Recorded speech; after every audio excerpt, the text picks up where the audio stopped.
Oh, my mother, my hope, my friend, my everything. Your words protect my soul.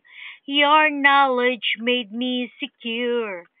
In you I rest in peace.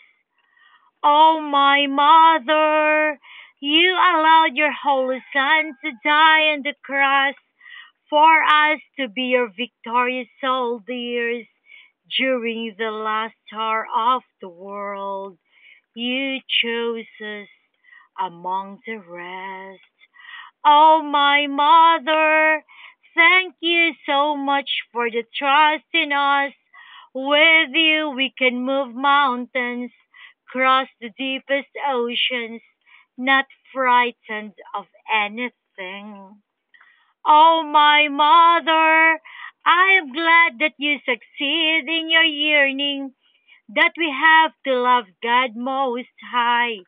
We revere Him because of you.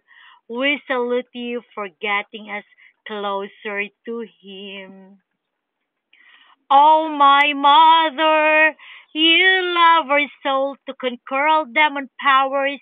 You mold us to be heroic fighters, form us to be your instruments for perfection, trumpeters of reparation, and that all must adhere.